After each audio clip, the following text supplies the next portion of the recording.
BNP chairperson Begum Khaleda Zia চিকিৎসাধীন আছেন এবং তাকে শেষ পর্যন্ত বিদেশে নিয়ে যাওয়ার জন্য মতামত দিয়েছে তার মেডিকেল বোর্ড। তা নিয়ে একটু আলাপ করতে চাই নিউজ অ্যান্ড নয়েজে। আপনাদের সাথে আছি আমি নাহিদ হোসেন এবং আমার সহকর্মী মাহাদি হাসান।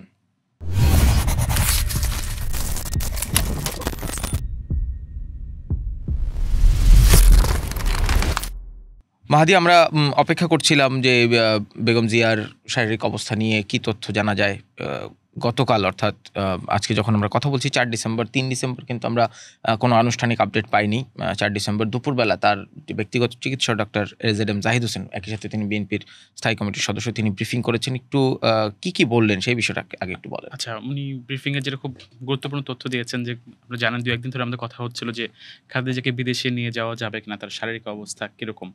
তো আজকে উনি ব্যাপারটা কনফার্ম করেছেন, বলেছেন যে সবকিছু ঠিক থাকলে আজ রাতে অথবা আগামীকাল 5 ডিসেম্বর, মানে 4 ডিসেম্বর মধ্যরাতের পর অথবা 5 ডিসেম্বর সকালে ভোরে তাকে লন্ডনে নিয়ে যাওয়া হবে। এবং এই সিদ্ধান্ত নেওয়া হয়েছে যে মেডিকেল বোর্ড আছে, এখন মেডিকেল বোর্ডে বিশেষজ্ঞ চিকিৎসক দেশি এবং বিদেশি, আপনারা জানেন যুক্তরাজ্য থেকে টিম এসেছে, চীন থেকে একটা বিশেষজ্ঞ টিম এসেছে, তারা সবাই মিলে আলোচনা করে এবং পরিবারের সঙ্গে কথা বলে খালেদা জিয়ার শারীরিক অবস্থার আলোকে এই সিদ্ধান্ত নিয়েছেন যে তাকে বিদেশি চিকিৎসা নিতে নিয়ে যাওয়া হবে। এবং সেটা লন্ডনের একটি হাসপাতালে আগে থেকে নির্ধারণ করা রয়েছে।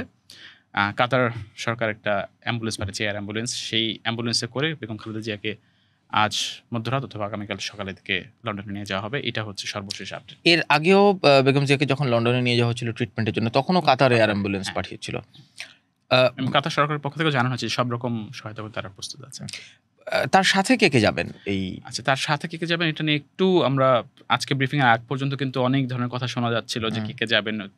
বিভিন্ন গণমাধ্যমের তালিকাও চলে এসেছিল, কিন্তু ব্রিফিং এ আমরা সেরকম কোনো স্পেসিফিক তালিকা পাইনি। তবে উনি কয়েকজনের কথা বলেছেন যে বিশেষজ্ঞ যে টিম, তার চিকিৎসক থাকবেন এবং সঙ্গে থাকবেন হচ্ছে অ্যারোনটিক্যাল ফিজিশিয়ান, যারা হচ্ছে এয়ার অ্যাম্বুলেন্সে এক্সপার্ট, তারা সঙ্গে থাকবেন। তারাই হচ্ছে মূলত দেখভাল করবে যে কোনো রকম ঝুঁকি বা সমস্যা যেন না হয়, সেভাবে তারা নিয়ে যাওয়ার চেষ্টা করছেন।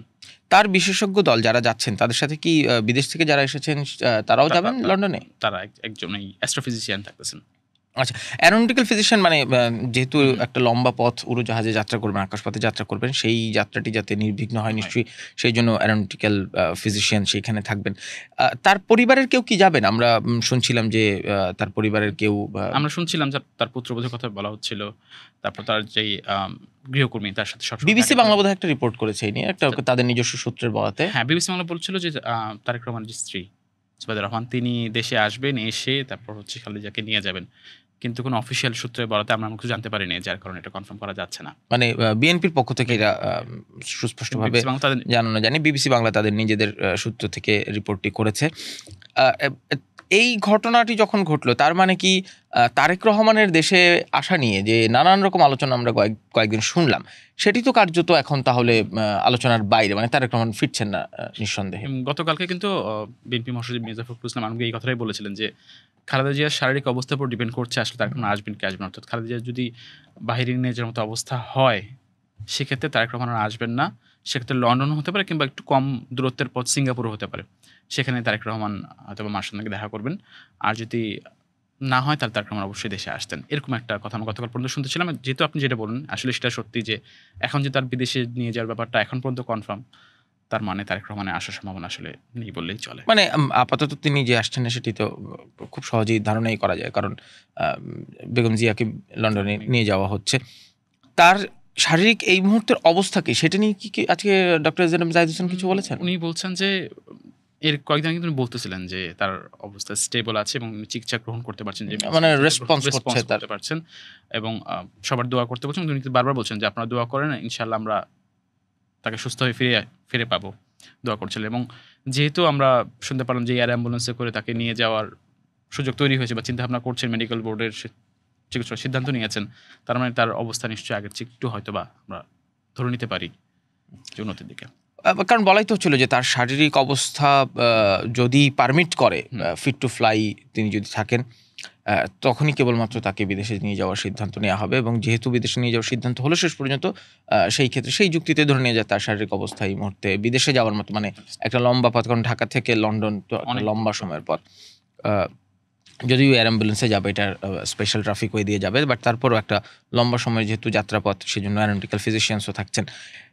আরেকটা বিষয় একটু যদি বলেন, এই বেগম জিয়ার অসুস্থতাকে কেন্দ্র করে নির্বাচন পেছানোর এক ধরনের আলোচনা চলছে এনসিপির পক্ষ থেকে। NCP র পক্ষ নাহিদ ইসলাম বোধহয় স্পষ্টভাবেই বলেছেন। নাহিদ ইসলাম, নাসিরুদ্দিন পাটোয়ারি দুজনই হ্যাঁ, ঠিক কি বলতে চাইলেন তারা? ওনারা বলেছেন যে খালেদা জিয়া এখন অসুস্থ, একটা রাজনৈতিক সংকট চলছে দেশে, এবং এই মুহূর্তে যেন তফসিল ঘোষণা করা না হয়।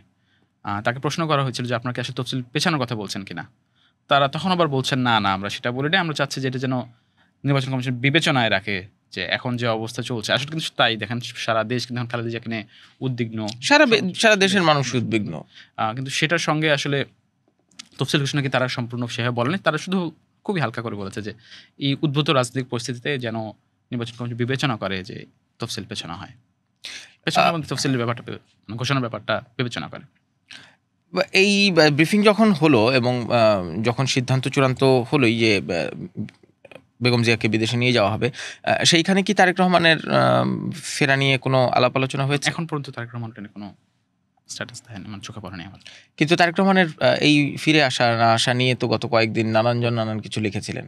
একদম একটা বলা চলে একটা রাজনৈতিক আবহ তৈরি হয়ে গেছিল বেগম জিয়ার যে অসুস্থতা, তিনি বিদেশ যেতে পারবেন কি পারবেন না, তারেক রহমান ফিরে আসবেন কি আসবেন না, তিনি ফিরে আসলে রাজনীতি কোন দিকে হাঁটবে, ফিরে না আসলে কি হবে, এটা কিন্তু বিভিন্ন রকম লেখা হচ্ছিল, স্ট্যাটাস চলতেছিল, একাধিক গণমাধ্যমে কলম লিখছিলেন প্রত্যেকরা। একটা রাজনৈতিক আবহ কিন্তু আমরা দেখেছি, এবং শুধু রাজনৈতিকটা, রাষ্ট্রের সর্বোচ্চ পর্যায় থেকে কিন্তু এই ব্যাপারটা নিয়ে খুবই কনসার্ন ছিলেন। গতকাল কিন্তু প্রধান উপদেষ্টা ডক্টর মোহাম্মদ ইউনূস দেখতে গিয়েছিলেন খালেদা জিয়াকে, তার আগের দিন 3 বাহিনীর প্রধান দেখতে গিয়েছিলেন, তাকে বিশেষ নিরাপত্তা দেওয়া হয়েছে, এসএসএফ দেওয়া হয়েছে, ভিভিআইপি ঘোষণা করা হয়েছে। কিছুদিন আগে অবশ্যই আমি রুহুল কবির রিজভির একটা ব্রিফিং দেখলাম, উনি বললেন যে খালেদা জিয়ার এই অসুস্থতার জন্য আওয়ামী লীগ দায়ী। মানে ব্যাপারটা কিন্তু রাজনৈতিক রাষ্ট্রীয়ভাবে পুরো ব্যাপারটা কিন্তু খালেদা জিয়া কেন্দ্রিক হয়ে গেছে লাস্ট কিছুদিন, ফেসবুক থেকে শুরু করে গণমাধ্যম। আমরা যেটা বলছিলাম যে তার সাথে কে কে যাবেন, যে বিএনপির পক্ষ থেকে ব্রিফিংয়ে কিন্তু চিকিৎসকদের নাম বলেছেন তিনি, এবং একই সাথে ডক্টর এজেএম জাহিদ হোসেন বলেছেন খালেদা জিয়ার পুত্রবধূ আরাফাত রহমান কোকর স্ত্রী সৈয়দা শামিলা রহমান তিনিও যাবেন। এর বাইরে যেহেতু এখন তাকে ভিভিআইপি মর্যাদা দেওয়া হয়েছে, স্পেশাল সিকিউরিটি ফোর্সের কর্মকর্তারাও তার সাথে তার নিরাপত্তা নিশ্চিত করা যাবেন। এছাড়া তার ব্যক্তিগত সহকারীরা যাবেন। গৃহকর্মী দুজনের নাম দেখা যাচ্ছে একটি রিপোর্টে, প্রথম আলোর একটি রিপোর্টে গৃহকর্মী ফাতেমা বেগম এবং গৃহকর্মী রূপা শিকদার। এই ফাতেমা বেগম তো তার সাথে কারাগারেও একটা লম্বা সময় ছিলেন। ফলে যা এখনো পর্যন্ত একটা বিএনপির একটা দায়িত্বশীল সূত্রের বরাতে প্রথম আলো রিপোর্টটি করেছে যে খালেদা জিয়ার সঙ্গে 14 জন যাবেন। সেই 14 জনের মধ্যে যদিও ডক্টর জুবাইদা রহমানের নাম নেই, মানে যিনি তারেক রহমানের স্ত্রী, তার নাম নেই, কিন্তু এটি আবার বিবিসি বাংলার একটি রিপোর্টে বলা হচ্ছিল যে ডক্টর জুবাইদা রহমান আসবেন, এসে তারপর নিয়ে যাবেন। কিন্তু যেহেতু এখনো তিনি দেশে আসেননি, সেই ক্ষেত্রে হয়তো এই রিপোর্টে তার নাম নেই, কিন্তু তার ছোট ছেলের স্ত্রীর নাম আছে। আর এর বাইরে যেটা আগেও বললাম যে যেহেতু তিনি এখন অতি গুরুত্বপূর্ণ ব্যক্তির মর্যাদা পাচ্ছেন, তার নিরাপত্তা নিশ্চিতের জন্য এয়ার অ্যাম্বুলেন্সে স্পেশাল সিকিউরিটি ফোর্সের কর্মকর্তারাও থাকবেন। আমরা নিশ্চয়ই আমাদের আজকে এভারকেয়ারের সামনের অবস্থাটা একটু যদি বলেন, আমাদের সহকর্মী এমি জান্নাত সারাদিন সেখানে ছিলেন, কি জানিয়েছিলেন? এভারকেয়ার কিন্তু সকাল থেকেই তারা জানানো হয়েছিল যে ব্রিফিং হবে, প্রথমে বলা হচ্ছে দুপুর 12টার সময় হবে, তারপর সেটা পিছনে 1টা দিকে করা হলো, তারপর 1টা থেকে 2টা, এবং সবাই খুব উৎকণ্ঠা নিয়েছিল আসলে কি হবে কি হতে যাচ্ছে। এর মধ্যে প্রথম উপদেষ্টার প্রেস উইং থেকে বলা হচ্ছিল যে এসএসএফ এর নিয়মিত মহড়া খুব কাছাকাছি এলাকায় মহড়া হবে, সবাই ভাবছিল কি ব্যাপার, মহড়া তো হয়েছে, এবং এটা নিয়ে কিন্তু একটা মানুষের ভিতরে পারসেপশন তৈরি হয়ে গেছিল আসলে কি এই কারণে কিনা নিয়ে যাওয়া হবে কিনা।